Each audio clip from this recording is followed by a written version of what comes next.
Hey guys, today we'll start with the topic how is federalism practiced? Federalism कैसे हम हमारे Indian system में लागू होता है, कैसे हम यूज़ करते हैं फेडरलिज्म का। तो वो सब चीज़ें हम इसमें देखने वाले हैं आज के चैप्टर में, आज के इस टॉपिक में।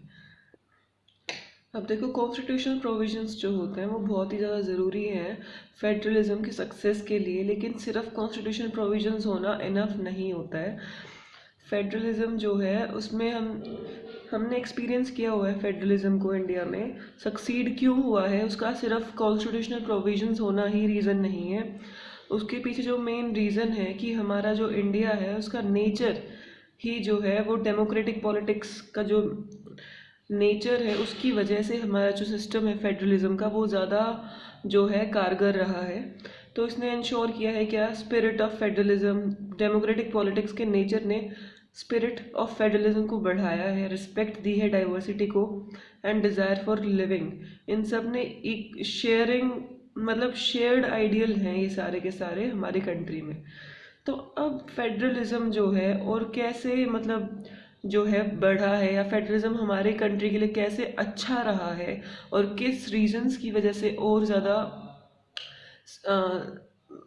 इसने प्रॉस्पर किया है, that is related to first is linguistic states की वजह से। अब देखते हैं लिंग्विस्टिक स्टेट्स कैसे बनी थी और क्या रीज़न था, एंड फिर इससे फेडरलिज्म में क्या फेडरलिज्म कैसे फेडरलिज्म को हमने कैसे बढ़ावा दिया थ्रू लिंग्विस्टिक स्टेट्स। ठीक है, सो द जो लिंग्विस्टिक स्टेट्स हैं वो पहला टेस्ट था डेमोक्रेटिक पॉलिटिक्स के लिए। लिंग्विस्टिक होता है लैंग्वेज से रिलेटेड स्टेट्स। अब देखो, इंडिया की जो स्टेट्स हैं ज़्यादातर वो लैंग्वेज के बेसिस पे ही डिवाइडेड है। गुजरात में गुजराती बोली जाती है, तमिलनाडु साइड में लैंग्वेज अलग है, तेलंगाना साइड में अलग लैंग्वेज है। ठीक है, कहीं पे मलयालम है, कहीं पे क्या बोलते हैं उसको तमिल है, कहीं पे आप शिलोंग साइड चले जाओगे वहाँ की लैंग्वेज अलग है, असम की लैंग्वेज असमीज़ है मेन, और भी बहुत सारी लैंग्वेजेस हैं। और अगर तुम जो है किसी भी और स्टेट में चले जाओ, सब स्टेट्स की ऑलमोस्ट लैंग्वेज अलग अलग है। सो लिंग्विस्टिक स्टेट्स डिवाइड हुई। तो हम पॉलिटिकल मैप पे देखते हैं, 1947 में जो है ये जर्नी शुरू हुई।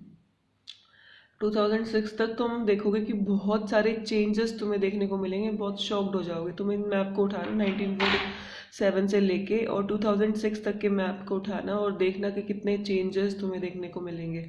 बहुत सारी ओल्ड स्टेट जो है वो ख़त्म हो गई थी, उसकी जगह न्यू स्टेट बन गई थी। एरियाज, बाउंड्रीज और नेम्स जो हैं वो भी चेंज हुए हैं बहुत ज़्यादा। ठीक है, 1947 में जो बाउंड्रीज थी ओल्ड स्टेट्स की इंडिया की वो चेंज कर दी गई थी न्यू स्टेट्स के साथ।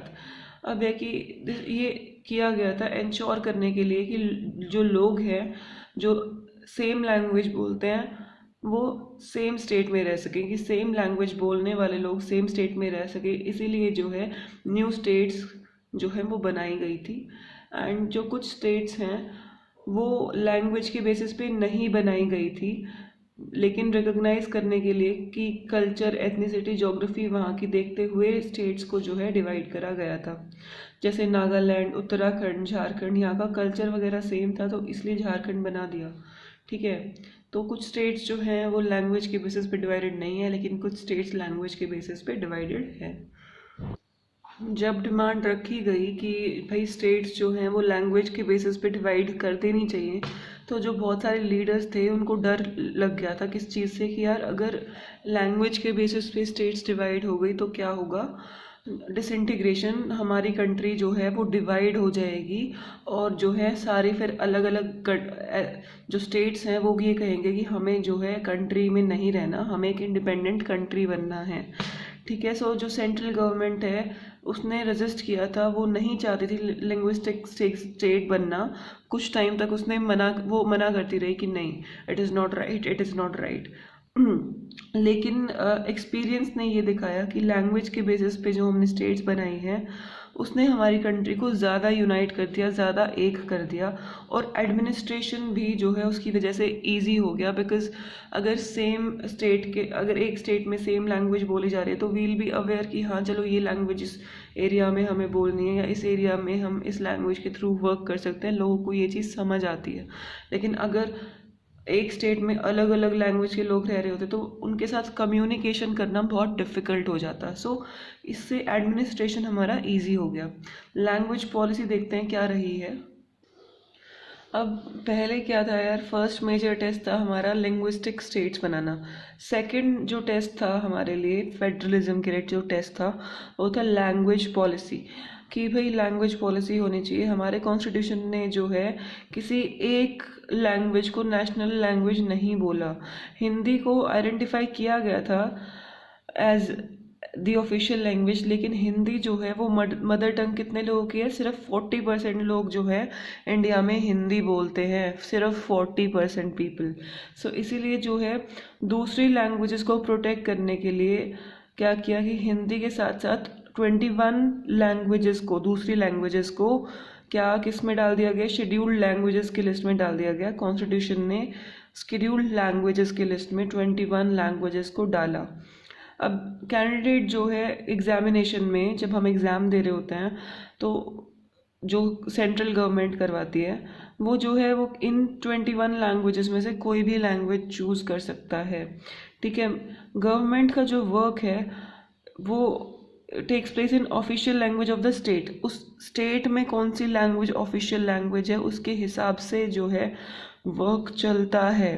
ठीक है, इट इज़ नॉट लाइक कि हाँ भाई हिंदी है तो चाहे तमिलनाडु है वहाँ पे हिंदी बोलते भी नहीं है और हिंदी में सारा वर्क हो रहा है, तो it is not right because they don't know Hindi, they speak in Tamil, so they need everything to be in Tamil. Alright, so accordingly administration work हमारा चलता है इन दोज लैंग्वेजेस हर एक स्टेट के हिसाब से।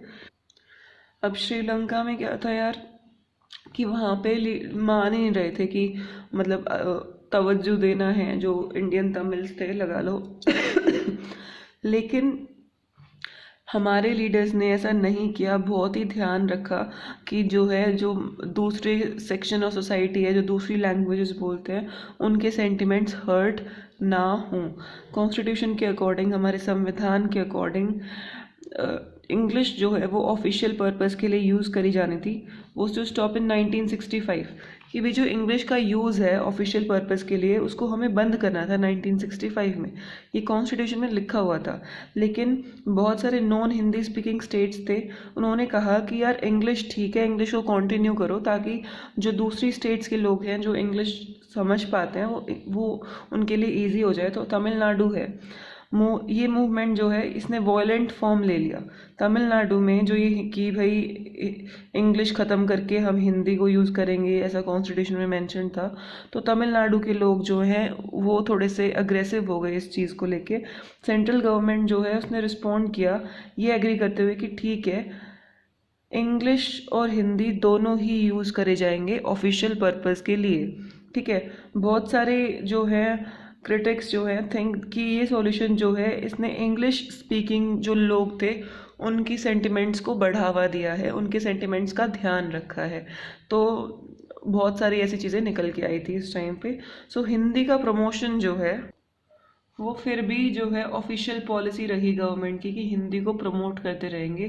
लेकिन प्रमोशन जो है उसका मतलब ये नहीं है कि सेंट्रल गवर्नमेंट जो है वो ज़बरदस्ती हिंदी लागू करेगी दूसरी स्टेट्स पे जो अलग लैंग्वेज बोलते हैं। तो गवर्नमेंट सिर्फ प्रमोट कर रही है, लेकिन जो है वो ज़बरदस्ती किसी को फोर्स नहीं कर रही है कि तुम्हें जो है हिंदी लैंग्वेज बोलनी है। तो जो ये फ्लेक्सिबिलिटी है इंडियन पॉलिटिकल लीडर्स ने जो दिखाई, इसकी वजह से जो श्रीलंका में जैसी सिचुएशन हुई थी वैसी सिचुएशन इंडिया में नहीं हुई। Alright, so guys I will be discussing centre state relations in our next lecture. Till then, bye bye, take care.